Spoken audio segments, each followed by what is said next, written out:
మలాకి 3వ అధ్యాయము 3వ అధ్యాయానికి వెళ్దాం. సో బేసికలీ మోస్ట్లీ మనం ఈ యొక్క అధ్యాయాన్ని ధ్యానిస్తాం మోస్ట్లీ. సో చదువు ఫస్ట్ మొదటి 4 వచనాలు చదువు. ఇదిగో నాకు ముందుగా మార్గము సిద్ధపరచుటకై నేను నా దూతను పంపుచున్నాను. మీరు వెదకుచున్న ప్రభువు అనగా మీరు కోరు నిబంధన దూత తన ఆలయమునకు హఠాత్తుగా వచ్చును. ఇదిగో ఆయన వచ్చుచున్నాడని సైన్యములకు అధిపతియగు యెహోవా సెలవిచ్చుచున్నాడు. హల్లెలూయా. ఇక్కడ మనం చూస్తే ఏంటంట, ఇదిగో నాకు ముందుగా మార్గము సిద్ధపరచుటకై నేను నా దూతను పంపుచున్నాను. సో మార్గము సిద్ధపరచుటకై వచ్చిన వాళ్ళు ఎవరు? మనకు నూతన నిబంధనలు తెలుసు కదా. యేసుప్రభు మార్గం సిద్ధపరచడానికి వచ్చిన వాళ్ళు ఎవరు? బాప్తిజం ఇచ్చు యోహాను.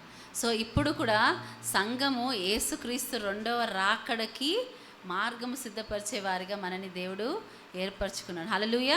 సో అందుకే మనం కాలాలని సమయాలను ఎరగడం అనేది అంత ఇంపార్టెంట్ మనకి. ఎందుకంటే మనము ఆ యొక్క జ్ఞానం, సమయోచితమైన జ్ఞానము కలిగి ప్రవర్తించుట అనేది చాలా ఇంపార్టెంట్. ఇప్పుడు చూస్తే మనము యేసు ప్రభు రాకడ, ఇప్పుడు మనకు తెలుసు మొదటి రాకడ అయిపోయిందంటే ఆయన ఎలా వచ్చాడు? లోకరక్షకుడుగా క్రీస్తేసుగా మన మధ్యలోకి వచ్చి మరి మన రక్షణలోకి మనం నడిపించి మరి ఇంకా ఎంతమంది అయితే ఇంకా చేర్చబడాలో వారి కోసం దీర్ఘశాంతం వహిస్తూ ఆయన ఉన్నారు. సో ఇంకొకసారి ఆయన రాబోతున్నాడు. ఇప్పుడు మనము దాని గురించి మనము ఆలోచిద్దాం. ఇక్కడ మనం చూస్తున్నప్పుడు ఇదిగో నాకు ముందుగా మార్గం సిద్ధపరచుటకై నేను నా దూతను పంపుచున్నాను. మీరు వెదకుచున్న ప్రభువు అనగా మీరు కోరు నిబంధన దూత తన ఆలయమునకు హఠాత్తుగా వచ్చును. ఎక్కడికి వచ్చినంట? తన ఆలయమునకు హఠాత్తుగా వచ్చును. హల్లెలూయా. ఇక్కడ చూస్తే మరలా మనం చూస్తే మన ఆలయము, మనము ఆలయము సంఘము. అంటే ఆలయం అంటే బిల్డింగ్ కాదు. మోస్ట్లీ మనము జస్ట్ మనం అందరం కలిసే స్థలాన్ని మనం చర్చ్ అంటాం, కానీ చర్చ్ అంటే బిల్డింగ్ కాదు. చర్చ్ అంటే మనం. సో చర్చ్ ఉండాలి అనుకోవడంలో తప్పు లేదు, కానీ చర్చ్ పైనే ఒక బిల్డింగ్ పైనే మన ధ్యాస ఉండడం తప్పు. ఓకేనా? సో ఫస్ట్ చర్చ్ అనేది ఎవరు? మనం. బిల్డింగ్ ఉండి మనుషులు లేకపోతే ఏమవుతుంది? అది ఉట్టి ఒక బిల్డింగే అవుతుంది, చర్చ్ కాదు. చర్చ్ అని మరి ప్లేస్ని బట్టి కాదు. చర్చ్ మనం కలుసుకునే స్థలం, కానీ చర్చ్ ఎవరు అసలు? మనము. సో హఠాత్తుగా ఆయన ఆలయమునకు, మనం ఎవరము? మనమే. మనము ఆలయం ఎవరు? మనం. సో ఒకవేళ మనం అది గ్రహిస్తే హఠాత్తుగా ఆయన వస్తాడంట. ఈ ఆలయాన్ని పరీక్షించడానికి వస్తాడు. ఈ ఆలయం గురించి ఆయన రాబోతున్నాడు. సంఘం అనే ఆలయం కోసము ఆయన రాబోతున్నాడు. సో ఫస్ట్ జడ్జ్మెంట్ ఎక్కడ ఆరంభం అవుతుందంట? దేవుని యొక్క సంఘం నుంచి, దేవుని యొక్క బిడ్డల మధ్య నుంచి. సో మనం ఏదైనా పనిష్మెంట్ మనం ఫస్ట్ చెప్తే, ఒకవేళ పిల్లల్ని పనిష్ చేయకుండా, పిల్లలకి చెప్పకుండా వేరే వాళ్ళకి చెప్పడం స్టార్ట్ చేస్తే ఏమంటారు వేరే వాళ్ళు? ఫస్ట్ నీ పిల్లల్ని కరెక్ట్ చేయి, మాకు చేస్తే ఏముందన్న. ఏలీతో దేవునికి ఉన్న ప్రాబ్లం ఏంటి? ఏలీ ప్రధాన యాజకుడు. ఆయన దేవుడు సేవ చేయలేదనా? ఆయన మందిరాన్ని సరిగ్గా శుభ్రం చేయలేదనా? ఏంటి? ఆయన పిల్లలకు సరైన విషయాలు, దేవుని విషయాలు నేర్పించకపోవడం అది కాదు, కానీ వాళ్ళు తప్పు చేసినప్పుడు అంటే ఏం చేయలేదంట? ఆయన కరెక్ట్ చేయలేదు. అందుకే నాకు భయము. ఎప్పుడన్నా నేను ఎవరైనా ఏదైనా చేస్తే నా పిల్లలు అనుకున్న వాళ్ళకి కరెక్షన్ ఎందుకు ఊరికే చెప్తానంటే ఏలి గుర్తొస్తాడు. నాకు భయం, నిజంగా అయితే నాకు చాలా భయం అది. ఒకవేళ కరెక్షన్ ఇవ్వవలసిన టైంలో ఇవ్వకపోతే అది మనకు వ్యతిరేకంగా ఒక ఇదిగా ఉండకూడదు. అదొకటి. ఇంకొకటి కూడా నాకు నేను దేవునిలోకి వచ్చిన కొత్తలో కూడా మాట్లాడిన మాట ఏంటంటే, యెహెజ్కేలు 3:17 ఏంటంటే, నేను నిన్ను కావలి వానిగా నియమించి ఉన్నాను అంటాడు. కావలి వాళ్ళగా నియమించినాడు. మనం లాస్ట్ టైం చూసాం కదా, కావలి వారిగా ఏం చేస్తాడంట? దేవుడు నియమించాడంట. కావలి వాళ్ళు ఏంటంట? రానున్న ఆపదను చూసి, లేకపోతే ఏదైనా ఘోరమైన జరగబోతుంది ఫస్ట్ వాళ్ళకి కనపడదు. చూసినప్పుడు ఏం చేయాలంట? చూసి ఓహో అలానా అని నిద్రపోతారా? అలా కాదు. చూసి ఏం చేయాలంట? హెచ్చరించాలి. హల్లెలూయా. హెచ్చరించాలి. సో హెచ్చరించి అయినా వాళ్ళు తప్పులో పోతే అంట అది వాళ్ళ మీద వస్తుందంట. వాళ్ళ రక్తం వాళ్ళపైనే ఉంటుంది, వాళ్ళ అపరాధంకి వాళ్ళ శిక్ష పడతారు. కానీ హెచ్చరించవలసిన వాళ్ళు హెచ్చరించకపోతే ఎవరిపైన వస్తుంది తెలుసా? ఆ యొక్క ఎవరైతే కావలి వారుగా ఉన్నారో వాళ్ళపైన వస్తుందంట. ఎంత భయంకరం ఆలోచిద్దాం. ఇప్పుడు మనమున్న ప్లేస్, మనమున్న ఇది, మనం ఎవరిలో అయినా ఏదైనా కనిపిస్తే నాకెందుకులే అని ఎన్నిసార్లు వదిలేస్తాం. అమ్మో వాళ్ళకి చెప్తే నా పైన నొచ్చుకుంటారు, లేకపోతే చెప్తే వాళ్ళు కరెక్షన్ తీసుకోరు, చెప్తే ఈ విధంగా రియాక్ట్ అవుతారు, కాబట్టి నాకెందుకులే అని. సో దేవుడు మనకి 2 విషయాలని బట్టి దేవుడు మనకి ఏదైనా విషయాలు చూపిస్తుండొచ్చు. ఒకటేంటి, ప్రార్థన చేయాలి. ప్రార్థన చేసి సరైన సమయం చూసి చెప్పాలి. ఓకేనా? సో సరైన సమయం చూసి చెప్పాలి. దేవుడు చెప్పగానే కొన్నిసార్లు ప్రార్థన కోసమే కావచ్చు. సో అది గ్రహించే యొక్క జ్ఞానం మనకు ఉండాలి. నాలెడ్జ్ ఉంటే సరిపోదు, కానీ నాలెడ్జ్ని వాడడానికి ఏముండాలంట, విజ్డమ్ ఉండాలంట. సో విజ్డమ్ కలిగి మనం ఉండాలి. ఇక్కడ చూస్తే దేవుడు మరి మనము ఈ సమయాలు ఎలా ఉంటాం, ప్రవక్తలుగా లేకపోతే ఒక కావలి వారుగా, మహానేమ్ హౌస్ ఆఫ్ ప్రేయర్లో వాచర్స్గా మనని దేవుడు పిలిచాడని నమ్ముతాను. ఏం చేస్తారు? కావలి వారిగా. అందుకే మనం మహానేమ్ హౌస్ ఆఫ్ ప్రేయర్ అన్నాం, ప్రార్థనా మందిరం అంటున్నాం. సో ప్రార్థన చేసేవారు ఏం చేస్తారు? వారు సీయర్స్గా, పాత నిబంధనలో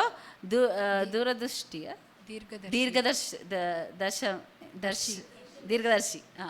సో సీయర్స్ వాళ్ళు ఏం చేస్తారు? వాళ్ళు చూస్తే మనకు బాగా తెలిసిన ఆ దీర్ఘదర్శి ఎవరు చెప్పండి బైబిల్లో?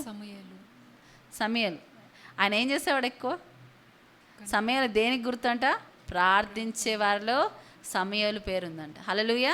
సో దీర్ఘదర్శనం కలిగి ఉన్న వాళ్ళుగా ఉండాలి అంటే వాళ్ళు వాచర్స్గా ఉండాలి, ప్రార్థించే వాళ్ళగా ఉండాలి. హల్లెలూయా. ప్రార్థించకుండా మనము ఆ వాచర్స్గా ఉండలేము. దేవుడు కొంచెం ఆయన మహాకృపను బట్టి కొన్నిసార్లు మనకి ఆ హఠాత్తుగా లాస్ట్ మినిట్లో అయినా మనకు బయలుపరుస్తారేమో. అలా జరిగిందని చెప్పి ప్రతిసారి అలానే జరుగుతుందని మనం నిద్రపోయే వారిగా ఉండద్దు. హఠాత్తుగా ఏమైనా జరగచ్చు. దేవుడు ఏమంటాడు? నా యొక్క కావలి వారు ఎట్లాంటి వారంట? మొరగని కుక్కలు అంటాడు.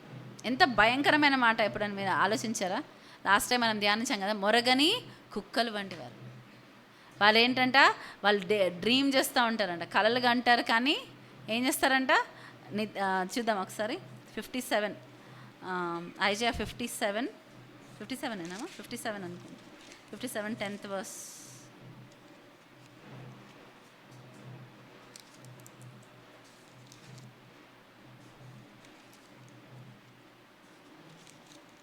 $57 56 10th verse చదువు.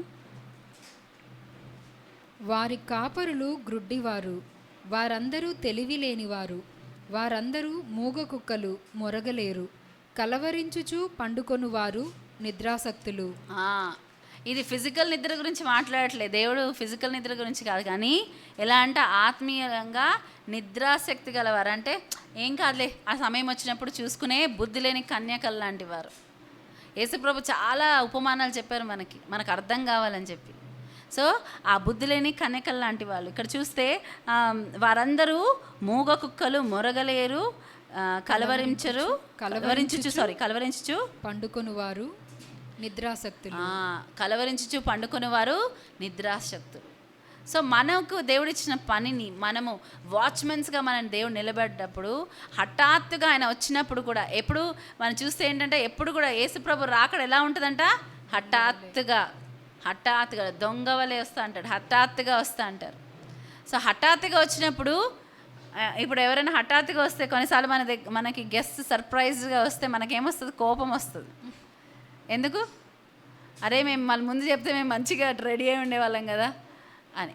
కానీ కొన్ని పద్ధతులు మనకన్నా ముందు ఉన్న జనరేషన్ వాళ్ళు, ఒక 40 సంవత్సరాలు, ఒక 30 సంవత్సరాల కింద ఉన్న జనరేషన్ వాళ్ళు చూస్తే వాళ్ళు ఎలా చేసే, వాళ్ళ ఆతిథ్యం ఎలా ఉండేది తెలుసా? అప్పుడు ఫోన్లు లేవు, వాట్సాప్లు లేవు, ఈమెయిల్స్ లేవు, ఏమీ లేదు. ఎలా వాళ్ళు చేసేవాళ్ళంటే ఎప్పుడు కూడా ఒక మనిషికి సరిపడేంత అన్నం, ఆహారం సిద్ధంగా ఉండేదంట. ఎప్పుడు కూడా ఒక గెస్ట్ని వెల్కమ్ చేసేలాగా ఎప్పుడు సిద్ధంగా ఉండేవాళ్ళంట. ఇవాళ రేపు మనకేమొచ్చేస్తుంది? చిరాకు వచ్చేస్తుంది, కోపం వచ్చేస్తుంది. అన్ఎక్స్పెక్టెడ్గా ఎవరైనా వస్తే ఏమంటాము? చెప్పి రావాల్సింది, మీరు చెప్పిరండి. ఎవరైనా వస్తామని ఫోన్ చేస్తే మీరు వచ్చే ముందు ఫోన్ చేయండి అంటాం. ఎందుకు? మేము ఉంటామో లేదో. అఫ్కోర్స్ కొన్ని పరిస్థితులు ఇప్పుడు మారాయి, దాన్ని నేను బ్లేమ్ చేయట్లేదు. కానీ నిజంగా మనము హఠాత్తుగా ఎవరైనా వస్తే, ఆ హఠాత్తుగా కుటుంబ సభ్యులు తప్ప ఎవరైనా హఠాత్తుగా వస్తే మనం వాళ్ళని వెల్కమ్ చేయడానికి సిద్ధంగా ఉంటామా? అదే యజమాని వస్తున్నాడంటే గుండె ఆగిపోతుంది ఎవరికైనా. సడన్గా మనకన్నా మనం చాలా రెస్పెక్ట్ చేసేవాళ్ళు, ఇది ఉన్న వాళ్ళు ఎవరైనా వస్తున్నారంటే ఏమవుతుంది? ప్రార్థన చేసే టైంకి సపోజ్ మేమే వచ్చామనుకోండి, మీకు ప్రార్థన చేస్తున్నామని చెప్పి వచ్చే టైంకి నేను వచ్చి మిమ్మల్ని చూస్తే మీరు పడుకొని ఉన్నారనుకోండి, మీకు ఏమనిపిస్తుంది? భయం రావచ్చు కదా. ఎందుకు? ఇంత చిన్నదానికే, ఇంత చిన్న విషయాలకే, నేనేం పెద్ద గొప్ప ఇది కాదు, కానీ ఒక రెస్పాన్సిబిలిటీ ఇచ్చినప్పుడు ఎవరైనా మళ్ళీ దాని గురించి అడుగుతారంటే మనకేమొస్తుంది? భయం వస్తుంది. అదే హఠాత్తుగా అడిగితే ఇంకా ఇంకా భయంకరమేస్తుంది. ఇక్కడ దేవుడు ఏమంటున్నాడు? హఠాత్తుగా ఆయన వస్తాడంట. ఎక్కడికి వస్తాడంట? పంపుచున్నాను మీరు తన ఆలయమునకు హఠాత్తుగా వచ్చును. తన ఆలయానికి, తనది కాబట్టి. ఇప్పుడు నాదనుకో, నేను ఏ టైంకని వెళ్ళచ్చు. ఇప్పుడు సపోజ్ ఇంటికి శామీ వచ్చి డోర్ కొడితే నాకు తెలిసిపోతుంది శామీ అని. ఎందుకంటే ఆ కొట్టే విధానం వేరే ఉంటుంది. ఇది నాది, ఎందుకు తలుపు నన్ను ఆటంకపరుస్తుంది అన్నట్టు బాధతారు కదా. ఎవరైనా సొంత నాది అన్నప్పుడు హఠాత్తుగానే వస్తారు. నాకు చెప్పి రావక్కలే, అమ్మ నేను రావచ్చా అని ప్రతిసారి అడగక్కలేదు. ఎందుకు? అది వాడిది కాబట్టి. సేమ్ ఇదిగా దేవుడు ఏంటంటే ఎవరికంటే వేరే వాళ్ళ ఇంటికి వెళ్ళట్లేదు. వేరే వాళ్ళ ఇంటికి వెళ్తే చెప్పెళ్తారేమో, కానీ ఆయన తన ఆలయమునకు హఠాత్తుగా వచ్చును. తనది ఎట్లా అయిందబ్బా, తనది ఎట్లా అయింది అని అనుకుంటున్నారు. ఎందుకంటే ఆయన, మనకు తెలుసు, శిలువ పైన ఏం చేశాడంటే ఆయన పరిశుద్ధమైన రక్తమును కార్చి వెల ఇచ్చి మనని ఆయన కొనుక్కున్నాడు. మనం ఎవరి సొత్తు అంట? ఆయన సొత్తు. ఆయన సొత్తుని ఫస్ట్ మనం గ్రహిస్తే, ఆయన సొత్తు, ఆయన ఎప్పుడైనా విజిట్ చేయొచ్చు. విజిట్ చేయాలని మనం కోరుకోవాలి. ఆయన సొత్తు మనం. ఇప్పుడు ఒక వస్తువు ఒక పని కోసం సిద్ధపరచబడిందంటే ఆ వస్తువు యొక్క లైఫ్ సార్థకం ఎప్పుడవుతుందంటే అది దానికోసం అయితే చేయబడిందో ఆ పనికి వాడబడడం వల్ల. అవునా? ఇప్పుడు నేను ఒక టీవీ తెచ్చుకున్నాను అనుకోండి, టీవీ తెచ్చుకొని దాన్ని నేను టేబుల్గా వాడతానా కింద? అది అట్లా వాడబడుతుందేమో, కానీ ఏమవుతుంది? అది చేయబడిన పని, లేకపోతే అది ఎందుకైతే తయారు చేయబడిందో దాని యొక్క పని జరగట్లేదు.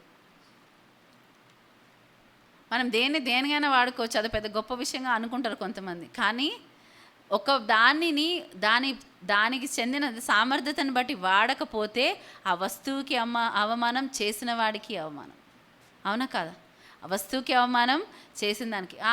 ఇప్పుడు మనం అనొచ్చు, యేసు ప్రభు ఆయన వెల ఇచ్చి కొనుక్కున్నాడు కాబట్టి, ఇప్పుడు మీరు కూడా ఒక టీవీయో ఏదో మీరు డబ్బులు పెట్టి కొనుక్కున్నారు కాబట్టి ఇది నాది కాబట్టి నేను నా ఇష్టం వచ్చినట్టు నేను వాడతాను అనుకోవచ్చు. కానీ ఒక దాన్ని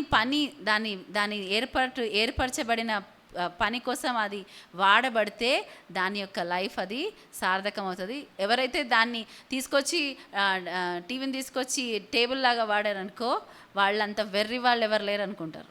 అనుకోరా? చూసిన వాళ్ళు ఏమనుకుంటారు? ఒరే నీకేమైంది, ఇది టీవీ నేను తీసుకొచ్చి నువ్వు టేబుల్ లాగా వాడుతున్నావు, తెలివి లేదా అంటారు ఫస్ట్.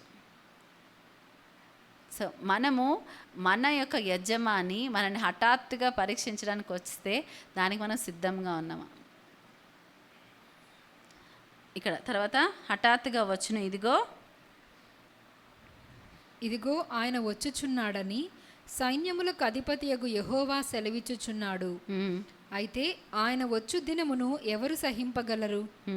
ఆయన అగుపడగా ఎవరు ఓర్వగలరు? ఆయన కంసాలి అగ్ని వంటివాడు, చాకలి వాని సబ్బు వంటివాడు, వెండిని శోధించి నిర్మలము చేయువాడైనట్లు కూర్చునియుండును. లేవీయుల ఇక్కడ చూస్తే ఏంటంటే ఆయన ఎట్లా చాకలి వాని సబ్బు లాంటివాడు, ఏంటి ఇంకా కంసాలి అగ్ని వంటివాడంట. కంసాలి చూసినప్పుడు ఏదైనా వస్తువు ఏమైతే దానికి మాటలు వస్తే, అయ్యో బాబాయ్ నన్ను వేయకు ఆ యొక్క అగ్నిలో వేస్తే, కంసాలిని చూస్తే ఏమవుతుంది? ఒకవేళ దానికి మాటలు వచ్చిన వణికిపోతుంది, గడగడ వణికిపోతుండొచ్చు. ఎందుకు? ఇప్పుడు నన్ను వీడు అగ్నిలో వేస్తాడు, కాలుస్తాడు, నా పని అయిపోతుంది. దాని తర్వాత రిజల్ట్ గురించి ఆలోచించదేమో కానీ గడగడ వణుకుతుంది. చాకలి వాడిని చూస్తే బట్టలకు ఒకవేళ మాటలు వచ్చుంటే ఏం చేసేవి? అయ్యా బాబాయ్ మమ్మల్ని బాధేస్తాడు బాబు బండకేసి అని అవి ఏం చేసేవి? ఎక్కడైనా వెళ్ళి దాక్కునేవేమో కనపడకుండా కదా, అవి మాటలు వచ్చినవి, అవి ఇదే. సో దేవుడు అంటున్నాడు, మనం ఇప్పుడు వచ్చినప్పుడు ఆయన ఎట్లా ఉంటాడంట? కంసాలి అగ్ని వంటి, చాకలి వాణి సబ్బు వంటి. ఆయనని ఎవ్వరు ఎదుర్కోవడానికి ధైర్యం ఉంది? మన సొంతంగా మనం ఎదుర్కోవడానికి, దేవుని ఎదుర్కోవడానికి ఎవ్వరికి కూడా లేదు. ఎందుకంటే ఆయన సమస్తము తేటగా కనపడతాయంటే, క్లియర్గా ఏది కూడా మనము ఏదైనా దాచాలని చూసినా అది అసాధ్యం. అందుకే ప్రకటన గ్రంథంలోని కొన్ని మాటలు అయితే నాకు భయం వేస్తుంది ఎప్పుడు కూడా. ఆయన ధవళ సింహాసనం పైన కూర్చున్నప్పుడు అంట భూమి ఆకాశాలు ఏమవుతాయంట? పారిపోతాయంట. భయానికి భూమి ఆకాశాలే పారిపోతే మనం ఎంత? అసలు మనము ఆయన గొర్రెపిల్లగా వచ్చాడు కాబట్టి ఇంకా మనం గొర్రెపిల్లలాగానే ఆయన చూస్తున్నామేమో. లేదు, ఆయన వచ్చినప్పుడు, నెక్స్ట్ వచ్చినప్పుడు ఆయన ఒక సింహం వల్లే వస్తారు, గొర్రెపిల్లగా కాదు. సో గొర్రెపిల్లగా మనం అనుకుంటూ కాదులే నా కృప ఇవ్వబడింది అని కాదు. ప్రతి దానికి మనం ఒక రోజు లెక్క చెప్పవలసిన సమయము రానై ఉన్నది. ఆయన ఇప్పటి వరకు మనం ఇంకా దహించబడలేదంటే ఆయన చాలా దీర్ఘశాంతం వహిస్తున్నాడు. అందుకంటే నీ లైఫ్ ఎంత, దేవుడేం జ్ఞాపకం చేసుకుంటాడు? నరుడు మట్టి గడ్డి పూలు అంటాడు. ఆయన ఏంటి? మట్టి అయి ఉన్నాడు, ఆవిరి వంటి వాడు. అందుకేం చేస్తున్నాడు? మనం నశించిపోకూడదని దీర్ఘశాంతం వహిస్తున్నాడు. మన సామర్థ్యతను బట్టి కాదు. చాలాసార్లు మనం ఏదో వ్యాపారం చేస్తున్నట్టు దేవుడితో బేరం ఆడుతూ ఉంటాం. నువ్వు ఇచ్చే, నేను ఇచ్చేస్తా. అసలు మనం ఏ పాటి వారం? నువ్వు యేసు ప్రభువుని నమ్మడానికి, యేసు ప్రభువుని ఒప్పుకోవడానికి దేవుడు మనకిచ్చే కృప. ఎందుకంటే ఆయన ఒక రోజు వచ్చినప్పుడు ప్రతి మోకాలు ఆయన నామాన్ని బట్టి వంగుతుందంట, ప్రతి నాలుక ఆయన ప్రభు అని ఒప్పుకుంటుంది. ఇష్టంతో సంబంధం లేదు, వంగిపోతుంది మోకాలు, ప్రతి నాలుక ఒప్పుకుంటుంది. ఆ దినం రాకుండా ముందే ఒప్పుకోవడానికి దేవుడు ఏం చేస్తున్నాడు? మనకి కృపనిస్తున్నాడు. కృప అంటే అది. నువ్వు ఇప్పుడు ఈరోజు ఒప్పుకోకపోతే ఒక్కరోజు ఆయన సన్నిధిలో నువ్వు వంగాల్సిందే, నీకు ఆప్షన్ లేదు. కానీ ఆ వంగడం కన్నా ఈ వంగడం బెటర్. ఆ వంగడము ఆయన తీర్పుకి వంగడం అవుతుంది. ఈ వంగడం ఏంటంటే మన రక్షణ కోసం వంగడం అవుతుంది. హల్లెలూయా. సో ఈ నిర్ణయం మన చేతిలో ఉందన్నమాట. మనం ఇప్పుడు వంగుతామా, అప్పుడు వంగుతామా? వంగడం అయితే ఖాయం. మన మోకాలు వంగడం అనేది ఖచ్చితం, అది జరుగుతుంది. కానీ ముందుగా విల్లింగ్గా వంగుతామా, రక్షణ వస్తుంది. బలవంతంగా వంగుతామా, తీర్పు వస్తుంది. ఏది అనేది మన చేతిలో ఉంది. హల్లెలూయా. సో మనము ఎవరికైనా, ఇక్కడ సంఘంలో ఉన్న వారికే కాదు, బయట ఉన్న వాళ్ళకైనా, ప్రపంచవ్యాప్తంగా 800 కోట్ల మంది ప్రజలు ఎంతమంది అయితే సజీవులుగా ఈ దినమునున్నారో, ప్రతి ఒక్క మోకాలు ఇప్పుడే కాదు, ఇంత ముందున్న వాళ్ళు, అసలు సృష్టి ఆరంభం నుంచి ఉన్నవాళ్ళు, మళ్ళీ ఆయన వచ్చే రాకడ సమయానికి ఉన్నవాళ్ళు, ప్రతి ఒక్కరు ఏంటంటే వాళ్ళ మోకాలు వంగుతుంది. ఏ విధంగా వంగుతుంది అనేది మన చేతిలో ఉంది. తెలివిగల వాళ్ళైతే ఏం చేస్తారు? కొంతమంది పిల్లలు ఉంటారు, వాళ్ళు మా అమ్మ నాన్న కోపం వస్తుంది, వాళ్ళు ఇంకా కొట్టే పరిస్థితి వస్తుందంటే ముందుగానే ఏడ్చేస్తారు, ముందుగానే ఇదైపోతారు, ముందుగానే గట్టి కేకలు పెట్టి ఏడుస్తారు. ఎందుకు? ముందుగానే ఇదైపోతే దెబ్బలు తప్పుతాయని. అట్లాంటి వాళ్ళకి నిజంగా దెబ్బలు తప్పుతాయి. ఓకే, తెలుసుకున్నారు కదా, తప్పు తెలుసుకున్నారు కదా, పేరెంట్స్ ఏం చేస్తారు? వదిలేస్తారు ముందుగానే, చాలా తెలివిగా. కొంత వాళ్ళు తప్పు చేసినా నేనేం తప్పు చేస్తాను అన్నట్టు ఉంటారు. వాళ్ళకి ఏమైతే డబల్ దెబ్బలు పడతాయి. చేసావా తప్పులేదా అని ఒప్పుకునే వరకు ఏం చేస్తారు? కొడతారు. సో మనము ఈ లోకపరమైన తల్లిదండ్రులు అయి ఉండే కరెక్ట్ చేయాలన్న మన ఆశ అంత ఉంటే, మరి తండ్రి అనే దేవుడు ఏది ఎలా ఉందో ఎట్లా ఉందో చూడగలిగిన దేవుడు ఏ విధంగా చూస్తాడో మనని. అసలు ఎంత కృప అర్థమవుతుందో నాకైతే చాలా ఆశ్చర్యం. ఆ కృపను మనం అర్థం చేసుకోలేము కూడా. ఆయన హృదయాన్ని అర్థం చేసుకోవడం మనకు చాలా అసలు ఎంత ఇదో. అరే ఒక్క తప్పు మనం చూస్తే మన రోషం పౌరుషం వచ్చేసి వాళ్ళకి బుద్ధి చెప్పాలని మనకు ఆ ఆశ ఇట్లా వచ్చేస్తుంది. మనం అనుకుంటాం అది రైచియస్ యాంగర్ అనుకుంటాం. ఏమంటారు అది ఏమంటారు, ఆ యొక్క కోపంలో నీతి ఉంది అనుకుంటాం మనం. కానీ అది ఏ పాటిది ఒక్క ఏమంటారు రే ఆఫ్ లైట్ లాంటిది. సూర్యుడికి ఒక సూర్యకాంతి ఎంత లెక్క. మనం అనుకుంటే అబ్బా నాకు ఇంత, కానీ దేవుడు దాన్ని కూడా చూసి అబ్బా ఫినియాస్ లాంటి వాళ్ళని చూసి ఏమనుకున్నాడు? నాకున్నట్టు రోషం ఈయనకుంది కాబట్టి ఆయనని హెచ్చిస్తాడు దేవుడు. అసలు ఆయన చేసింది మర్చిపోడు అంటాడు. నాకున్న రోషం ఆయనకుంది. అసలు ఎంత ఇది చూసారు. అసలు మనం ఏ పార్టీ వారము ఆయన మనని లెక్కించడానికి, అసలు గుర్తుపెట్టుకోవడానికి కూడా, ఫస్ట్ ఆఫ్ ఆల్ గుర్తుపెట్టుకోవడానికి కూడా మనకి అర్హత యోగ్యత లేదు. చాలాసార్లు ఇప్పుడు మనం చూస్తున్నాం, హక్కుల కోసం పోరాడుతున్నారు, ఓకే మంచిదే. కానీ నిజంగా ఈ యొక్క యాజమాన్యం, ఈ యొక్క గవర్నమెంట్ మనలాగా లిమిటెడ్ పీపుల్ కాబట్టి వాళ్ళ నుంచి అడగడం ఓకే. కానీ మనం ఎవరితో అయితే మనము దేవుని బిడ్డలుగా ఉన్నప్పుడు మన యొక్క వ్యవస్థ, మన యొక్క రాజ్యము, మనం ఇక ఈ రాజ్యానికి చెందిన పౌరులం కాదు, పరలోక పౌరులం కదా, మనం సిటిజన్స్ ఆఫ్ హెవెన్. అయితే మనం ఎటువంటి దీనికోసం, మన హక్కుల కోసం పోరాడలేదు. మన దేవుడు చాలా మంచివాడు. అది మనం రోజంతా 10 సార్లు చెప్పినా, 100 సార్లు చెప్పినా, ప్రతిక్షణం చెప్పినా సరిపోదు, అంత మంచివాడు ఆయన. మనం అడగక మునిపే, మనం ఆయన ఎత్తుకక ముందే ఆయన మనల్ని ఎత్తుక్కుంటూ వచ్చాడు. మనం అడగక మునిపే మనకు ఆయన అన్నీ చేస్తూ ఉన్నాడు. సో ఇటువంటి దేవుడు ఒకరోజు ఆయన ఆలయాన్ని పరీక్షించడానికి వస్తాడంట. హల్లెలూయా. హఠాత్తుగా వస్తాడంట. ఇది చాలాసార్లు దేవుని వాక్యంలో రాయమంది, హఠాత్తుగా రావడం అనేది. సో ఆయనది అనుకున్నప్పుడు ఆయన చెప్పి రావక్కర్లేదు, అయినా కృపతో అనౌన్స్ చేస్తున్నాడు, మీరు జాగ్రత్తగా ఉండి నేను ఎప్పుడైనా వస్తాను. గ్రేస్ఫుల్ ఎగ్జామినర్ అనమాట ఆయన. గ్రేస్ఫుల్ టెస్ట్ పెట్టే వాళ్ళు ఏం చేస్తారు టీచర్స్, ఇదిగో నేను ఒక్కరోజు సడన్గా టెస్ట్ పెట్టబోతున్నా, ఇంకా ఆ రోజు దగ్గరికి వస్తున్నా కదా 10 సార్లు చెప్తాను, నేను సడన్గా టెస్ట్ పెడతా. నిజంగా టీచర్ మెంటాలిటీ అర్థమైన వాళ్ళు ఏం చేస్తారంటే, ఈయన ఎన్నిసార్లు చెప్తున్నాడు కదా, అంటే ఇది ఏదో తొందరలో ఉందని చెప్పి తొందరగా ఏం చేసుకుంటారు.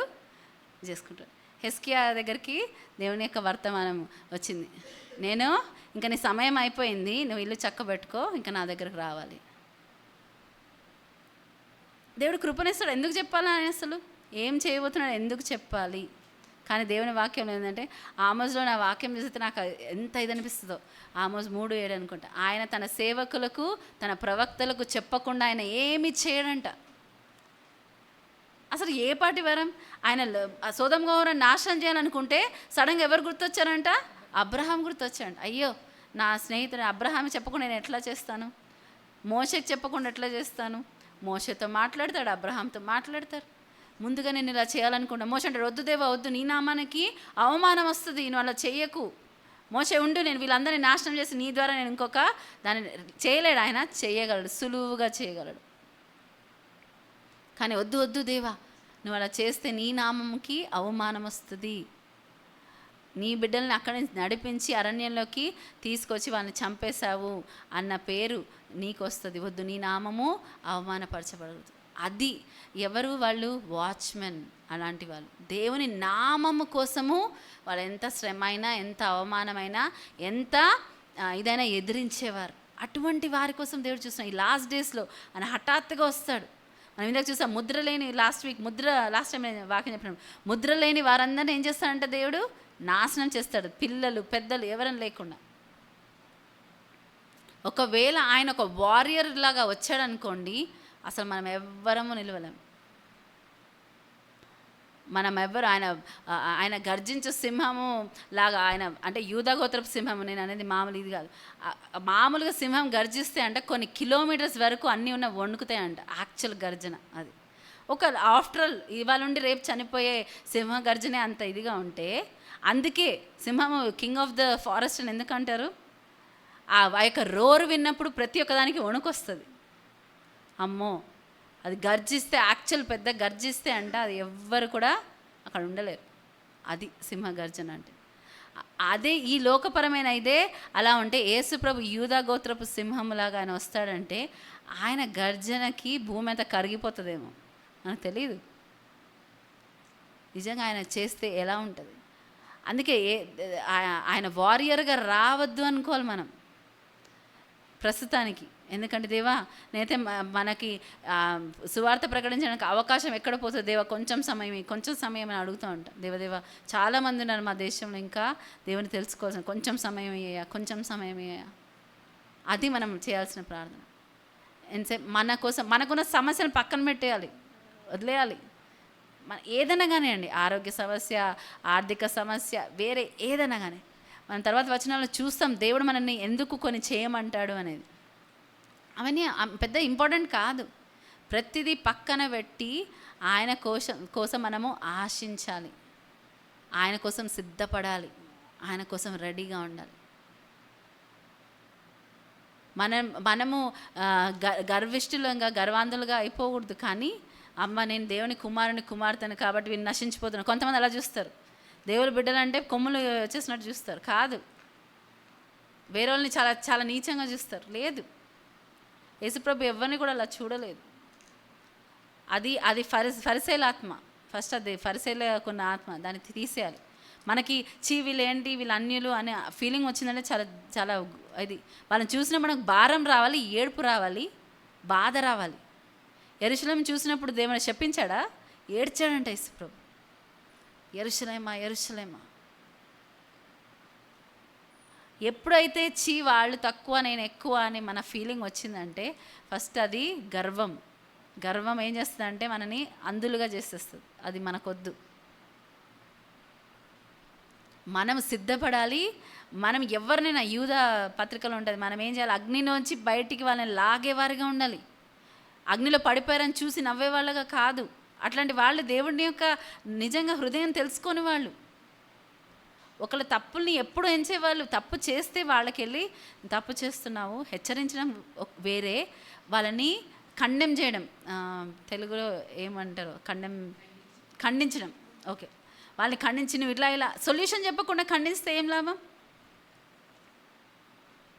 ఎవరైనా ఇప్పుడు మన దగ్గరికి వస్తున్నా అంటే వాళ్ళు తప్పు చూపించాను కదా, అరే మాకు తప్పు అని నాకు తెలుసు, దాని నుంచి ఎలా బయటికి రావాలి? ఆ సొల్యూషన్ ఎవరి దగ్గర ఉంది? యేసుప్రభు ఎప్పుడైనా ఎవరైనా గద్దించినప్పుడు దానికి సొల్యూషన్ చెప్పకుండా ఎప్పుడు ఉండరు. How to come out. ఇప్పుడైతే కోనేటి దగ్గర ఉన్న 38 సంవత్సరాల నుంచి నా వ్యక్తికి ఏం చెప్తాడు? ఆయనకి స్వస్థపరుస్తాడు. ఏమని ఇన్స్ట్రక్షన్ ఇస్తాడు? నువ్వు మరలా ఇంకెప్పుడు పాపం చేయకు, పాపం చేస్తే ఇంకా వర్స్ట్ అయిపోతుంది. ఎంతమందికి హెచ్చరిస్తాడు దేవుడు యేసుప్రభు. నువ్వు ఇలా చేస్తే ప్రాబ్లమ్ సాల్వ్ చేస్తాడు, మళ్ళీ ఆ ప్రాబ్లంలో పడిపోకుండా సొల్యూషన్ చెప్తాడు. మనకే ఒకవేళ స్వస్థత వరం, ఇప్పుడు మనం ఉఫ్ అనేది అందరికీ స్వస్థత వచ్చేస్తుంది అంటే మనం అసలు ఈ భూమి పైన ఆగం. ఒక్కసారి ఆలోచించండి. ఎందుకు?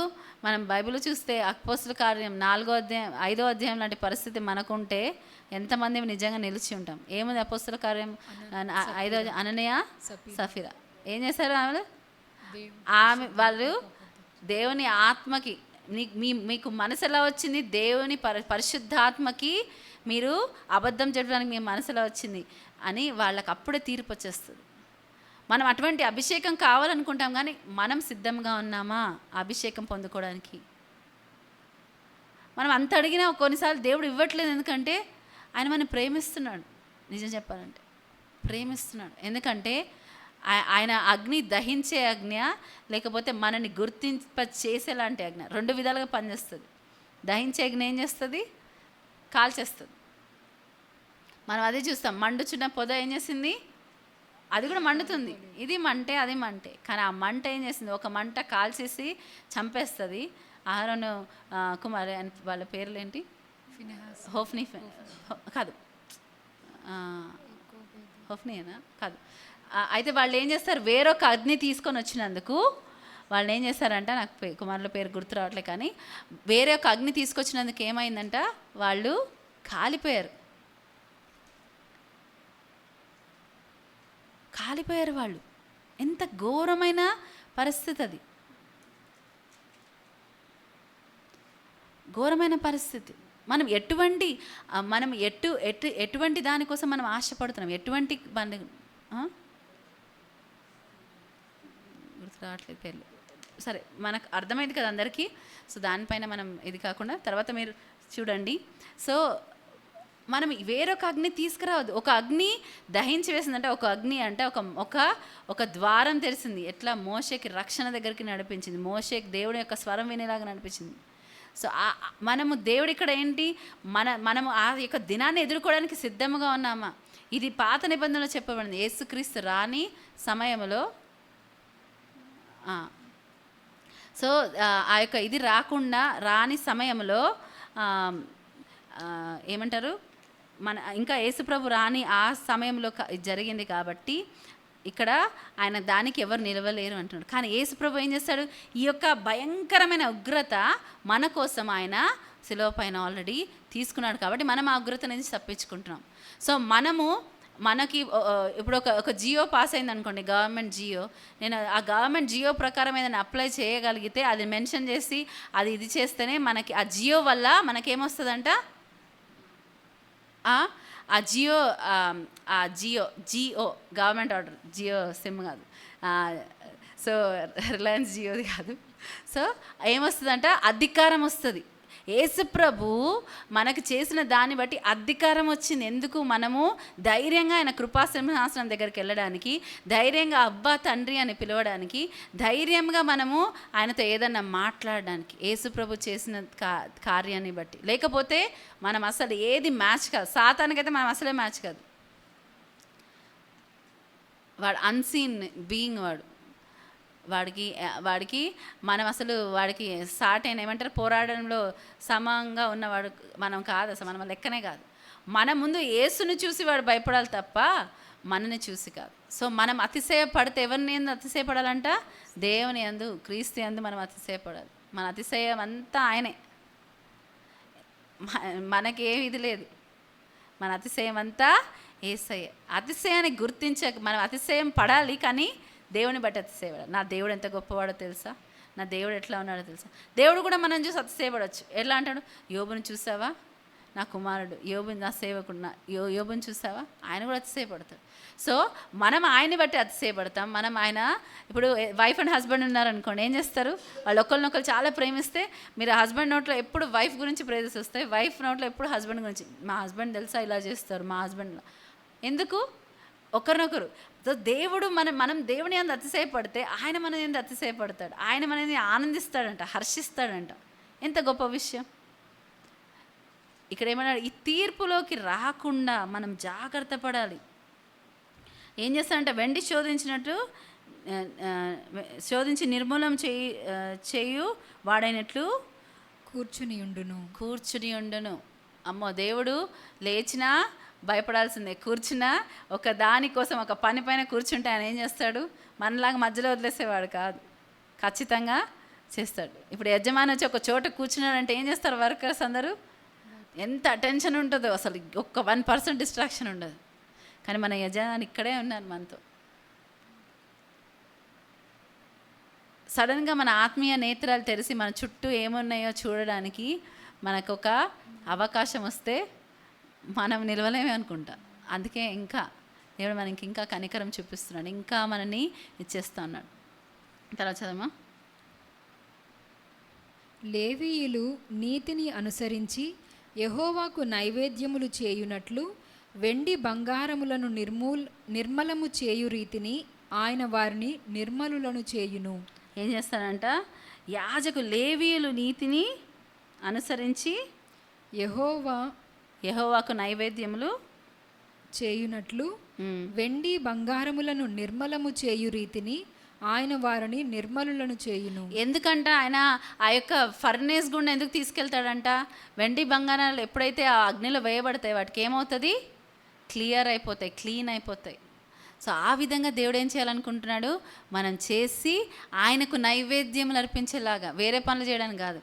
మనం వచ్చి మనము దేవుని దగ్గరికి వస్తాం, ఆయనని మనం అంగీకరించి తర్వాత ఏం చేస్తాం, మనకు ఇచ్చిన దేవుడు యాజకత్వాన్ని తీసుకెళ్ళి వేరే దానికి వాడుతుంటాం. ఆ యాజకునిగా ఇచ్చిన రైట్ని తీసుకెళ్ళి మనం వేరే దానికి వాడుతూ ఉంటాం. ఎంత భయంకరం ఆలోచించండి. మనకే యాజకత్వం చేసుకున్నాం, మనమే ప్రైజ్ చేసుకున్నాం, మనకు మనమే ఆలోచించుకున్నాము. అందుకే ఏమంటాడు దేవుడు, తాను ఉపేక్షించుకొని నా సిలువను ఎత్తుకొని నడవకపోతే నా యొక్క రాజ్యానికి వాళ్ళు పాత్రుడు కారు. నాగల మీద చేయి వేసి వెనుదిరుగా వాడు ఆయన రాజ్యానికి పాత్రుడు కారు. నైవేద్యంలో అర్పించడానికంటే వాళ్ళని వెండిని బంగారాన్ని ఆయన ప్యూరిఫై చేసినట్టు చేస్తాడు. ఎందుకు? ఆయన స్పెసిఫిక్ రీజన్ క్లియర్గా ఉంది. ఆయన రీజన్స్ ఏమి హిడెన్ ఎజెండాస్ ఉండవు. దేవుడికి క్లియర్గా చెప్పాడు, నాకు నైవేద్యాలు అర్పించడానికి. చెప్పండి. లేవీయులు నీతిని అనుసరించి యెహోవాకు నైవేద్యములు చేయునట్లు వెండి బంగారములను నిర్మలము చేయు రీతిని ఆయన వారిని నిర్మలులను చేయును. అప్పుడు మునుపటి దినములలో ఉండినట్లును పూర్వపు సంవత్సరములలో ఉండినట్లును యూదావారును యెరూషలేము నివాసులను చేయు నైవేద్యములు యెహోవాకు ఇంపుగా ఉండును. అప్పుడు జరిగినట్లు మళ్ళా ఇప్పుడు జరుగుతుంది. పాత రోజులు ఎలా అయితే జరిగేదో అలా జరుగుతుంది అని. ఇప్పుడు దేవుడు ఏమంటున్నాడు, ఫార్మర్ అండ్ లాటర్ రెయిన్, ఆ యొక్క మొదటి వర్షము కడపటి వర్షం గురించి దేవుడు మాట్లాడతాడు. అది తొలకరి వర్షము, తర్వాత లాటర్ రెయిన్, కడపటి వర్షం. ఇవి మరలా ఏం చేస్తాడంటే దేవుడు ఆ యొక్క కురిపిచ్చే ఆ యొక్క సమయం వస్తుంది. అలా జరుగుతుంది. ఎప్పుడు అయితే వారు పుట్టమి వేయబడతారో, ఎప్పుడైతే ఆ యొక్క ఫర్నేస్ గుండా వెళ్తారో, ఫర్నేస్ గుండా పరీక్షల గుండా వెళ్తున్నప్పుడు మనం ఇజ్రాయెల్ లాగా సనుగుతూ గొనుగుతూ ఉండి, కొంతమంది అయితే కొన్ని పనులు వాళ్ళకి వర్కౌట్ అవ్వలేదని చెప్పి ఆపేస్తారు, నొచ్చుకుంటారు, మళ్ళీ మేము అది చేయం, అబ్బా దాంట్లో ఎంత ఇది ఉందని. అది కాదు. యేసుప్రభు ఒకవేళ నిన్ను నన్ను బట్టి ఆ విధంగా ఆపేస్తే మనం ఎక్కడుంటాం ఈరోజు? మనలో చేస్తున్న పని ఆయన కూడా నొచ్చుకొని ఆపేస్తే ఎక్కడుంటాం? సో దేవుడు మనకి అవకాశం ఇస్తుంటే అవకాశాలు ఎన్నిసార్లు వస్తాయో మనకు తెలియదు. మా ఇంట్లో వాటర్ ప్రాబ్లం ఉంది కదా, వాటర్ ప్రాబ్లం అప్పుడు ఇప్పుడు నీళ్ళు ఎంతసేపు వస్తుందో తెలియదు. సో వచ్చినప్పుడు ఏం చేయాలి, టకటక వెంటనే పనులు చేసేసుకోవాలి. ఏదన్నా ఆగిపోయిందంటే నేను ఇంకా వస్తుందని చెప్పి కొంచెం ఇంకో 10 నిమిషాలు ఆగి చేద్దామంటే ఒకసారి సడన్గా ఆగిపోతుంది అది. సో ఎప్పుడు వస్తే ఎప్పుడు ఆగిపోతుందో అన్నట్టు ఉంటుంది. సో అవి ఈ చిన్న వాటితో దేవుడు మనతో మాట్లాడుతూ ఉంటాడు. మనం కనుక ఓపెన్గా ఉంటే దేవుడు ఏ విషయం ద్వారానా ఏ దాంతోనే దేవుడు మనతో మాట్లాడతాడు. చూడు, దీనికే సర్టనిటీ లేదు, దీనికే ఏది ఒక స్థిరత్వం అనేది లేదు. మరి ఇంకా ఎట్లా? స్థిరత్వం లేని విషయాలు చాలా, మనం ఉన్నదే అసలు అస్థిరమైన ఇది. ఈరోజు మనం ఈ సమయంలో ఉన్నాం, ఇక్కడ నుంచి బయటకి అడుగు పెడితే మనకేమవుతుందో మనకి తెలియదు. దేవుని కృపలో మనం ఇంకా ప్రొటెక్ట్ చేయబడుతున్నాం. కానీ ఎవ్వరు దానికి గ్యారంటీ ఇవ్వలేరు. మనం ఎంత అతిశయపడే మన శరీరమే, మనము హఠాత్తుగా ఏమన్నా అయితే దిక్కుండదు. దాన్ని బట్టి మనం ఎందుకు అతిశయపడతాం? దాన్ని బట్టి మనం ఎందుకు ఇది చేస్తున్నాం? ఆయన చేయనివ్వాలి. ఆయన ఏం చేస్తున్నాడు ఆ పని చేయనివ్వాలి. కష్టమే, కొంచెం సమయమే కష్టం. పుట్టమి వేయబడిన తర్వాత నైవేద్యం చేయటన్నట్లు ఆయన మనని ఇచ్చేస్తాడంట, ఆయన సిద్ధపరుస్తాడు. అప్పుడు ఏమవుతుందంటే, ఎప్పుడైతే ఆయన సిద్ధపరిచాక ఆ రెయిన్ అనేది వస్తుంది, ఆ యొక్క సమృద్ధి అనేది వస్తుంది. చూడండి, అప్పుడు మునుపటి దినములలో ఉండినట్లును పూర్వపు సంవత్సరములలో ఉండినట్లును యూదావారును యెరూషలేము నివాసులను చేయు నైవేద్యములు యెహోవాకు ఇంపుగా ఉండును. ఎప్పుడైతే పుటమి వేయబడతారో అప్పుడే అంట ఆ నైవేద్యాలు మరి మునుపటిలాగా ఇంపైన వాటిగా ఉంటాయంట. దేవుడికి మంచి సువాసనగా అనిపిస్తాయంట, మంచిగా అనిపిస్తాయంట. అప్పుడు దేవాన్ని పిలిస్తే నేను ఇక్కడున్నా అంటానన్న, అప్పుడు ఇంపైన వాటిగా అనిపిస్తాయి. కానీ పుటమి వేయబడడానికి ఇష్టపడని వారు ఆయన ఎలా సీరియస్గా తీసుకుంటారు, ఎలా సీరియస్గా తీసుకోగలరో ఆలోచించండి. నెక్స్ట్ వచనం చూద్దాం. తీర్పు తీర్చుటకై నేను మీ యొద్దకు రాగా చిల్లంగి వాండ్ర మీదను వ్యభిచారుల మీదను అప్రమాణికుల మీదను నాకు భయపడక వారి కూలీ విషయంలో కూలీ వారిని విధవరాండ్రను తండ్రి లేని వారిని బాధపెట్టి పరదేశులకు అన్యాయము చేయు వారి మీదను దృఢముగా సాక్ష్యము పలుకుదునని సైన్యములకు అధిపతియగు యెహోవా సెలవిచ్చుచున్నాడు. ఆయన జడ్జ్మెంట్కి వచ్చినప్పుడు, తీర్పు అన్న మాట వచ్చినప్పుడు ఏమి రావాలి తెలుసా? ప్రతి ఒక్కరికి వణుకు రావాలి. బయట వాళ్ళకి తెలియదేమో, మనకి సంఘానికి ఏం రావాలి? తీర్పు అన్న మాట విన్నప్పుడు వణుకు రావాలి. ఇక్కడ ఏమంటున్నాడు? తీర్పు ఎప్పుడు వస్తుందంట? వచ్చినప్పుడు త్వరగా తీర్పు తీరుస్తాడంట. ఆయన తీర్పు అనే మోడ్లోకి దేవుడు వచ్చేస్తాడు అనుకోండి, త్వరగా చేసేస్తాడు. మన యొక్క వ్యవస్థ, మన దేశ వ్యవస్థలాగా ఒక కేసు 10 సంవత్సరాలైనా అది అట్లా ఉండదు, త్వరగా తీరుస్తాడంట తీర్పు. ఏం చేస్తాడంటే, ఎటువంటి వారిని అంటే ఆయన తీసేది చిల్లంగి వాండ్ర మీదను, చిల్లంగి వాళ్ళ మీదను, వ్యభిచారుల మీదను అప్రమాణికుల మీదను నాకు భయపడక వారి కూలీ విషయములో కూలీ వారిని విధవరాండ్రను తండ్రి లేని వారిని బాధపెట్టి పరదేశులకు అన్యాయము చేయు వారి మీదను దృఢముగా సాక్ష్యము పలుకుదునని సైన్యములకు అధిపతియగు యెహోవా సెలవిచ్చుచున్నాడు. ఇక్కడ చూడండి, ఎట్లాంటి వాళ్ళంట? I will be a swift witness against the sorcerers, against the adulterers, against those who swear falsely. అబద్ధముగా ప్రమాణం చేసేవారి మీద. తర్వాత ఏంటి? against those who oppress the hired workers in his wages. ఒప్రెస్, ఎవరైనా పని చేసే వాళ్ళ మీద ఒప్రెస్ చేసే వాళ్ళు కూడా దేవుడికి ఇష్టం ఉండదు. నేను దేవుడు ఒకవేళ దేవుడు మన యజమాని చూస్తే మనని ఎప్పుడు ఒప్రెస్ చేస్తాడు దేవుడు? ఒక్క సమయం ఇది చెప్పండి. ఒప్రెస్ చేయడము దేవుడిలో స్వభావం కాదు, దేవుని బిడ్డల స్వభావం కాదు. అట్లాంటి స్వభావం కలిగి ఆయన పిల్లలని చెప్పుకునే వాళ్ళ మీద తీర్పు వచ్చినప్పుడు ఏమవుతుందంట? వాళ్ళకి తీర్పు తీరుస్తాడంట. ఇంకేంటంట? విధవరాళ్లను, తండ్రి లేని వాళ్ళని ఏంటంట ఇంకా పెట్టి పరదేశులకు అన్యాయము చేయు వారి మీదను, పరదేశులకు అన్యాయం చేసే వాళ్ళ మీద ఏంటంట ఆయన దృఢముగా సాక్ష్యం పడతాడు. ఎవరు చెప్తున్నారంట? సైన్యములకు అధిపతియగు యెహోవా సెలవిస్తున్నాడు. ఇది జడ్జ్ అయిన యేసు ప్రభు. హల్లెలూయా. ఆయన జడ్జ్. ఇక్కడ సైన్యములకు అధిపతియగు యెహోవా ఆయన ఎప్పుడైతే దూసిన కత్తితో వస్తాడో ఇంక అంతే, అయిపోయింది.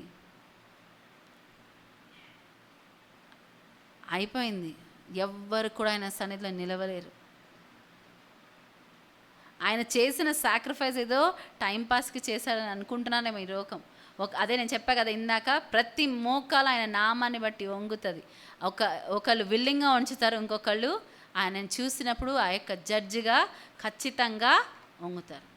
ఆప్షన్ లేదు. 6వ వచనం చూద్దాం. యెహోవానైన నేను మార్పు లేని వాడను గనుక యాకోబు సంతతి వారైన మీరు లయము కాలేదు. చదవమా. మీ పితరుల నాట నుండి మీరు నా కట్టడలను గైకొనక వాటిని త్రోసివేసితిరి. ఇక్కడ ఏమంటున్నారు? యెహోవానైన నేను మార్పు లేని వాడను గనక యాకోబు సంతతి వారైన మీరు లయము కాలేదు. ఇంత నేను చేయగలిగినా మీరు ఎందుకు లయం కాలేదంటే, యెహోవానైన నేను మార్పు లేని వాడను గనక. మనలాగా మాటికి మారే దేవుడు కాదు కాబట్టి ఆయన లయపరచలేదంట. ఇచ్చిన మాట నిలబెట్టుకునే దేవుడు. హల్లెలూయా. తర్వాత, మీ పితరుల నాట నుండి మీరు నా కట్టడలను గైకొనక వాటిని త్రోసివేసితిరి. అయితే మీరు నా తట్టు తిరిగిన ఎడల నేను మీ తట్టు తిరుగుదునని సైన్యములకు అధిపతియగు యెహోవా సెలవీయగా. అయితే ఇక్కడ ఒకటి చాలా ఇంపార్టెంట్. అయితే అన్నప్పుడు కండిషన్స్, నేను ఇవి అన్నీ మీకు ఇస్తాను కానీ అన్నప్పుడు ఏం చేస్తాం మనం? చాలా జాగ్రత్తగా చదువుతాం కండిషన్స్ వేరేవైతే. కానీ ఏంటంట? మీరు నా తట్టు తిరిగిన ఎడల నేను మీ తట్టు తిరుగుదునని నీ తట్టు తిరుగుదునని సైన్యములకు అధిపతియగు యెహోవా సెలవీయగా. సైన్యములకు అధిపతియగు యెహోవా సెలవిస్తున్నాడు. మన తట్టు తిరుగుతాడంట. మనం ఆయన తట్టు తిరగాలి. ఆయన తట్టు ఎందుకు? ఎలా మనం ఆయన తట్టు తిరుగుతామంటే, ముందు కట్టడాలను, ఆయన మాటలను, ఆయన చెప్పిన వాటిని ఆచరిస్తే మనం ఆయన తట్టు తిరిగినట్టు. మనము సంఘానికి వచ్చి కూర్చుంటే ఆయన తట్టు తిరిగినట్టు కాదు. మనం ఏదో కొంచెంసేపు ప్రార్థన చేస్తే ఆయన తట్టు తిరిగినట్టు కాదు. ఆయన చెప్పిన కట్టడాలను గైకుంటే, ఆయన చెప్పిన మాటలు వింటే. మీరు నన్ను ప్రేమిస్తున్నారంటే ఏం చేస్తారంటారు యేసు ప్రభు? నా ఆజ్ఞలను గైకుంటారు. నా ఆజ్ఞలు మీ అంతా మీరు చేయలేరు కాబట్టి నేను నా పరిశుద్ధాత్మని ఇస్తా అంటాడు. ఎంత గొప్ప దేవుడు! అన్నిటికీ నేనే సహాయం చేస్తాను. మీరేమనాలి? అవును ప్రభా, ఓకే ప్రభా, సరే ప్రభా, చెయ్యి ప్రభా, ఓకే నేను దీంట్లో నడుస్తాను, నువ్వు ఈ బస్సు ఎక్కి వెళ్ళంటే ఓకే ప్రభా, ఆ బస్సు ఎక్కి కూర్చోాలి. ఆ బస్సు ఎక్కితే కావాల్సినవన్నీ కూడా ఆయననే సమకూరుస్తాడు. నువ్వేం చేయాలి? జస్ట్ మాట వినాలి. నేనేం చేయాలి? మాట వినాలి. మనం కూడా కొన్నిసార్లు ఆ రెబిలియస్ నేచర్ ఏం చేస్తుంది? అదే ఎందుకు ఎక్కాలి, వేరేది ఎందుకు ఎక్కకపోతే ఏమవుతుంది? ఇవాళ రేపు జనరేషన్ చూడండి, ఇవే క్వశ్చన్స్ ఇస్తారు. ఏం చెప్తే అట్లా ఎందుకు చేయాలి, ఇట్లా చేయొచ్చు కదా. ఎక్కువ తెలివి ఉంటే ఏమనుకుంటారంటే ఎక్కువ తిరుగుబాటు చేయొచ్చు అనుకుంటారు. ఈ లోకపు తరము, ఈ యొక్క జనరేషన్ తరం అది. అందరూ అనట్లేదు, బట్ ఇన్ జనరల్ చెప్తున్నా, మన పిల్లలు అనట్లేదు. కానీ లోకపు తీరేలా ఎంత ఎదిరించగలిగితే, ఒకళ్ళు ఏదైనా చెప్తే ఆ మాటను ఎంత ఎదిరించగలిగితే నువ్వు అంత తెలివిగల వాళ్ళు అనుకుంటారు. ఇక్కడ దేవుడు అంటే, నువ్వు నా ఆజ్ఞల్ని గాయకుంటే, నా కట్టడాలను గాయకుంటే అది నువ్వు నా తట్టు తిరిగినట్లు. అప్పుడు నువ్వు నా తట్టు తిరిగితే నేను నీ తట్టు తిరుగుతా. దేవుడు మన తట్టు తిరిగితే అసలు ఎట్లా ఉంటుంది? ఆయన కాంతి మన పైన ప్రకాశిస్తుంది. మనము మామూలుగా ఉండం. మోషే 40 దినాలు 40 రాత్రులు దేవుని సన్నిధిలో గడిపొస్తే అంట ఆయన ముఖం ఎట్లా ఇస్తుందంట? అది వెలిగిపోతుందంట. ఎవరి ముఖం మోషే నీ ముఖం మేము చూడలేకపోతున్నాం, నువ్వు ముసుకేసుకో అన్నాడంట. అదేంటంటే తరిగిపోయే మహిమ. అదే అంత గొప్పగా ఉంటే మనం నిత్య మహిమలోకి మనం ప్రవేశించబోతున్నాం. అది ఎంత గొప్పగా ఉంటుంది. హల్లెలూయా. సో మనము మన ఫోకస్ అంతా మార్చుకోవాలి, మన నడవడి మార్చుకోవాలి. మీరు అందరం ఏం చేయాలి? మన నడవడి మార్చుకోవాలి. మీరు నా తట్టు తిరగండి, నేను మీ తట్టు తిరుగుతాను అంటున్నాడు. మీరు నా తట్టు తిరగండి, నేను మీ తట్టు తిరుగుతాను. రిటర్న్ అంటున్నాడు దేవుడు. ఇంకా సమయం అయిపోయింది. యోవేల్ గ్రంథంలో కూడా ఉంటుంది, come back to the house అంటాడు దేవుడు. వచ్చేయండి, ఇంకా తిరిగి వచ్చేయండి. ఎందుకంటే ఏదైనా ఆపద వచ్చే ముందు దేవుడు ఏం చేస్తాడు? ఆయన పిల్లలకు హెచ్చరిస్తాడు, దిస్ ఇస్ ద టైం, తిరిగి వచ్చేయండి ఇంటికి, బయట పరిస్థితులు వేరుగా మారబోతున్నాయి కాబట్టి వచ్చేయండి ఇంటికి. రాహాబు వేగుల వారికి సహాయం చేస్తుంది. అయితే ఆమె ఏమంది? మరి నేను ఈ ఇంట్లో ఉన్నవారు మరి మేము రక్షింపబడాలి, ఆ మాట మేము మాకు ఇమ్మంటే ఏమని చెప్తారు వాళ్ళు? నువ్వు ఒక ఎర్రది కట్టు, ఎవరైతే నీ అన్న వాళ్ళు ఎవరైతే ఆ ఇంట్లో ఉంటారో వారు మాత్రమే రక్షింపబడతారు, వారు మాత్రమే కాపాడబడతారు, బయట ఉన్న వాళ్ళ బాధ్యత మాది కాదు అంటారు. అర్థమైందా? బయట ఉన్న వాళ్ళ బాధ్యత. ఒకవేళ రాహాబు సంబంధికులు మేము ఇప్పుడే ఒక 5 నిమిషాలు వస్తాం, ఇంకా యెహోషువ వాళ్ళు రావడానికి టైం ఉంది కదా, టైం ఉంది వచ్చేటప్పుడు చెప్పు అంటే అప్పుడే నెట్వర్క్ పోయింది అనుకోండి, అప్పుడే ఫోన్ రాలేదు, ఏమవుతుంది?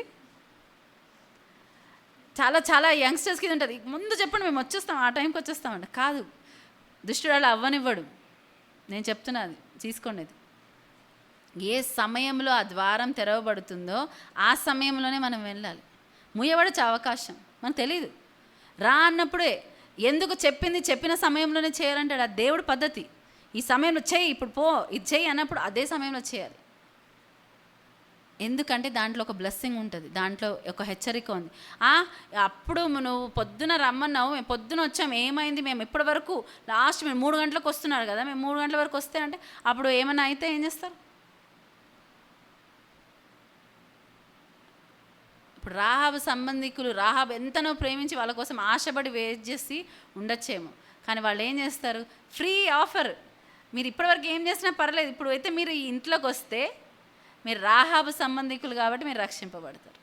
రాహాబు సంబంధికులు అయితే మీరు ఏం చేయాలి? వెంటనే ఇగో మీకు ఒక ఆఫర్ ఉంది, ఏంటంటే మీరు ఒకవేళ ఇక్కడ భయంకరమైన ఇది జరగబోతుంది, ఇప్పుడే మీకు హెచ్చరిస్తున్నాను, మీరు వచ్చి ఇక్కడ ఉండండి, అప్పుడే మీరు రక్షింపబడతారంటే నీకే ఇది లేదు, నువ్వేంటి మాకు చెప్తున్నావు అలా అనుకునే వాళ్ళు ఏమవుతారు?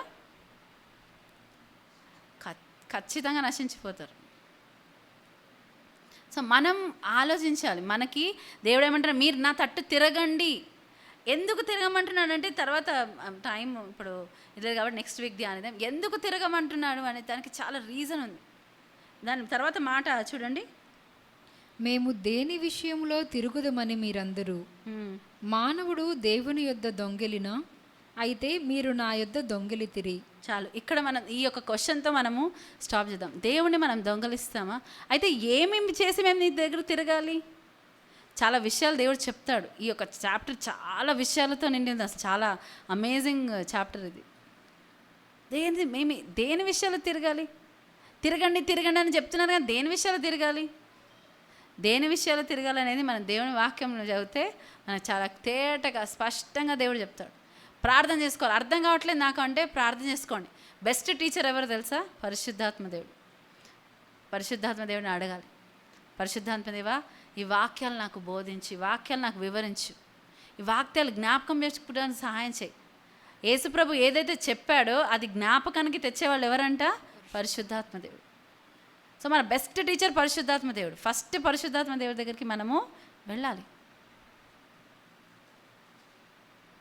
చాలామంది ఇవాళ రేపు ఇదైపోయింది, వాళ్ళు అవైలబుల్ లేరు, వీళ్ళు అవైలబుల్ లేరు. పాస్టర్స్ అయినా దేవుడు సేవ చేసే వాళ్ళైనా ఎవరైనా కానీ వాళ్ళందరూ లిమిటెడ్ పీపుల్. ఎవరికి యేసుప్రభు అంత శక్తి ఉంది? లేదు. యేసుప్రభు అంటే పరిశుద్ధాత్మ దేవుడు మీకు అన్నీ బోధిస్తాడు, మీకు అన్నీ నేర్పిస్తాడంటే చక్కగా ఏం చేయాలి? మనము బైబిల్ తెరిచి ప్రార్థన చేసుకోవాలి. పరిశుద్ధాత్మ దేవా నా కన్నులు తెరవయ్యా, ఇది నాకు అర్థమయ్యేలాగా. దేని తట్టు తిరగాలి? అడగండి. నెక్స్ట్ వీక్ అడుగుతా క్వశ్చన్స్. దేని తట్టు తిరగాలి? మనం ఎటు సవైపు తిరగాలి?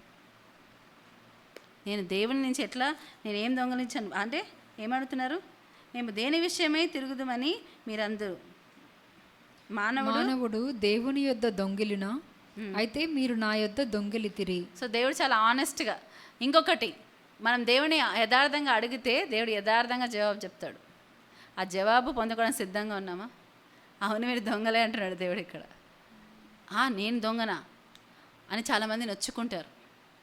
దేవుడు నాతో మాట్లాడుతున్నాడు అనుకుంటే దేవుడు నాతో మాట్లాడుతున్నాడు, మీరు దొంగలిస్తున్నారు అని చెప్తున్నాడు ఇక్కడ. మనం దేవుడి నుంచి ఆనెస్ట్ ఆన్సర్ రిసీవ్ చేసుకొని నిజంగా ఎదున్నామా? అందుకే డీపర్ రిలేషన్షిప్ అడుగుతున్నాడు దేవుడు.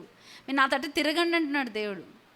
ఎందుకంటే ఒక భయంకరమైన సమయం రాబోతుంది. ఆ సమయంలో మీకు ఆయన తట్టు తిరిగే అంత ఇది కూడా లేదేమో. ఆయన తట్టు తిరిగితే ఏమవుతుందంటే బలం వస్తుంది. లాస్ట్ టైం మనం చదివాము ఆ యొక్క గెత్సెమనే తోటలో అక్కడ వచ్చిన వాళ్ళతో ఏమంటాడు, అరే మీరు ఒక గడియ నాతో పాటు మీరు మెలకుగా ఉండలేరా? మెలకుగా ఉంటే మీరు ఏంటంట శోధనలో పడకుండా ఉండేవాళ్ళు. ఆత్మ సిద్ధమే కానీ శరీరం బలహీనం అన్నాడు. ఎప్పుడైతే మనం శరీరానికి ఈల్డ్ అవుతూ ఉంటామో, నిద్రాశక్తులు అంటే శరీరానికి ఈల్డ్ అయ్యే వాళ్ళు అంటే ఇవన్నీ ఫిజికల్ థింగ్స్ కాదు దేవుడు మాట్లాడేది, స్పిరిచువల్ థింగ్స్ గురించి మాట్లాడుతూ ఉన్నాం. ఆ స్పిరిచువల్ స్లంబర్, మనం ఆ స్పిరిచువల్ యొక్క నిద్ర ఆసక్తులుగా ఉండొద్దు. కొద్దిసేపు ఇంకొంచెం సమయం, ఇంకొంచెం ఆగి ప్రార్థన చేస్తా, ఇంకొంచెం ఇది. నేనైనా మీరైనా ఎవ్వరమైనా లెక్క చెప్పవలసిన వాళ్ళమే. దొంగిలుతున్నాం. దేవుడు అన్నాడు డీపర్ రిలేషన్, అతడు తిరగండి అంటే మేము ఆల్రెడీ ఉన్నాం కదా నీ మందిరంలో, మేము ఆల్రెడీ నీ సేవ చేస్తున్నాం కదా. ఇక్కడ లేవీల గురించి మాట్లాడుతున్నాడని కదా, లేవీలకి చెప్పాడు. లేవీలు అంటే ఎవరు? నిత్యం నైవేద్యం అర్పించడమే వాళ్ళ పని. వాళ్ళతో అంటున్నాడు మీరు నా తట్టు తిరగండి, మీరు నా తట్టు తిరగండి. ఎందుకంటే ఆయన తట్టు తిరిగితే మనము నిజముగా ఎంత గొప్పగా ఇచ్చేయగలం అనేది ఎవ్వరు ఆపలేరు. ఆ 12 మంది శిష్యులు మరి ప్రపంచాన్ని తలకిందులుగా చేయగలిగారంటే వారు ఎవరి తట్టు తిరిగారు? ఆయన తట్టు తిరిగారు. ఆయన ఎక్కడైతే వేచి ఉండమన్నారో అక్కడ వేచినారు. యేసు ప్రభు డైరెక్ట్ ఆర్డర్ని వాళ్ళు కొంతమంది డిసబే చేశారు. 500 మందికి అక్కడ ఉన్న వాళ్ళందరికీ ఏం చేశారంటే ఆయన చెప్పాడు. దేవుడేమి చీకట్లో సైలెంట్గా సీక్రెట్గా చెప్పలేదు. ఒక అనౌన్స్మెంట్ జరిగింది. ఎవరైనా పాకొని లేకొని అక్కడికి వచ్చినా రక్షణ పొందేవాళ్ళేమో, వాళ్ళు కూడా ఇది చేసేవాళ్ళేమో. మనం ఏం చేస్తున్నాం అనేది చాలా ఇంపార్టెంట్ విషయం. ఎలా మనం ఉంటున్నాం? డీపర్ రిలేషన్షిప్కి పిలుస్తున్నాడు. మరలా నా వైపు మరలమేంటి దేవా, మేము ఇక్కడే ఉన్నాం అంటున్నామేమో. లేదు, దేవుడు ఇంకా అంటున్నాడు మీరు ఇంకా నా తోటి తిరగాలి. ఏది ఇంకా నాకు మీరు సమర్పించలేదు, ఏది ఇంకా మీరు పట్టుకున్నారు, ఏ విషయాల్లో భయపడుతున్నారు, ఏ విషయాలు ఇంకా మీరు సమర్పించలేదు, లోతైన అనుభవంలోకి పిలుస్తున్నాడు. ఎందుకంటే మనం కూడా పేదలాగా రాత్రంతా ప్రయాసపడుతున్నామేమో, రాత్రంతా ప్రయాసపడుతున్నాం. కానీ దేవుడు అంటున్నాడు ఈ ప్రయాసానికి నా దగ్గర సొల్యూషన్ ఉంది. కాబట్టి మీరు ఏం చేయాలి? నా తట్టు తిరగండి. నేను లాస్ట్ వీక్ ఒక ఫైనాన్షియల్ బ్లెస్సింగ్ గురించి చెప్పాను. అంటే నా అప్పులంతా హఠాత్తుగా తీరిపోయాయని చెప్పట్లేదు, కొంత హెల్ప్ నాకు దేవుడు ఇచ్చేశారు. కానీ నేను ఏం చెప్పాను? నేను దేవుడి మాటను పట్టుకొని వేచి ఉన్నా. ఆ ఆపద నా తల మించి వచ్చి నా పేరు నిలబెట్టుకోవడం, లేకపోతే నా పేరు నిలబెట్టడం గురించి ఆలోచించాను. ఎన్ని రోజులు ఏమనుకునేదాన్ని అంటే, అబ్బా నేను ఇట్లా ఇవ్వకపోతే మీనా ఇలా అనుకుంటారు, మీనా అలా అనుకుంటారు. కాదు, మీనా ఎవరు అసలు? నువ్వు నాకు పరువు ఇవ్వకపోతే అవసరం లేదు, నన్ను నిలబెట్టకపోతే నేను నిలబడలేను, అంతే. అది యథార్థత. కానీ మనం ఏమనుకుంటాం, సడన్గా వచ్చేస్తుంది నా పేరు నాది. దాన్ని దేవుడు నాకు తీసేశాడు. కొన్ని నేను ఇచ్చిన కమిట్మెంట్స్ అవి పాటించలేనప్పుడు నాకు అర్థమైంది నేను లిమిటెడ్ పర్సన్. అప్పుడు నేను ఎప్పుడైతే దేవుని తట్టు ఈ విషయంలో తిరిగానో హఠాత్తుగా నేను ఎక్స్పెక్ట్ చేయని విధముగా దేవుడు నాకు హెల్ప్ పంపించాడు. అయితే నేను ఈ విషయాలు చూస్తున్నప్పుడు దేవుడు నాతో మాట్లాడుతుండే. ఆయన తట్టు తిరగాలి మనం ప్రతి విషయం. ఇది నేను ఒక్క బిట్ చెప్పాను, ఇంకా నాలో చాలా విషయాలు నేను ఆయన తట్టు తిరగాల్సినవి ఉన్నాయి. అందుకే దేవుడు ఏం చెప్తున్నాడు? నా తట్టు తిరుగు, అప్పుడు నేను నీ తట్టు తిరుగుతా. దేవుడు మన తట్టు తిరిగాడంటే ఇంక అంతే, ఇంకా మనకేం ఆలోచించలేదు. మనం ఆలోచిద్దాం, నేను చేయట్లేదు, ఎలా నేను ఈ తట్టు తిరగట్లేదు, ఏమి దొంగలిస్తున్నాను నేను ఈ దగ్గర నుంచి. ఆలోచించండి, ధ్యానించండి. వారమంతా అదే మీ అసైన్మెంట్, నా అసైన్మెంట్ కూడా. అందరం కలిసి ధ్యానిద్దాం. ఏంటి నేను చేయట్లేదు, ఏమి నేను తీసుకుంటున్నా? దేవుడికి చెందింది ఏదని నాదనుకుంటున్నా, దేవుడికి ఇవ్వవలసింది ఏదని నా దగ్గర పెట్టుకుంటున్నా.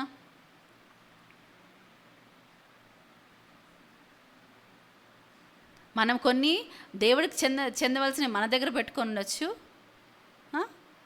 మరి దేవుడు మనకి ఇస్తున్న తీసుకోకుండా రిజెక్ట్ చేస్తుండొచ్చు. ఈ రెండు చేస్తుండొచ్చు మనం. అందుకే దేవుడు నా తట్టు తిరుగు, కుమార్తె కుమారుడా నా తట్టు తిరుగు. ఇది డీపర్ రిలేషన్షిప్ కోసం పిలుస్తున్నాను.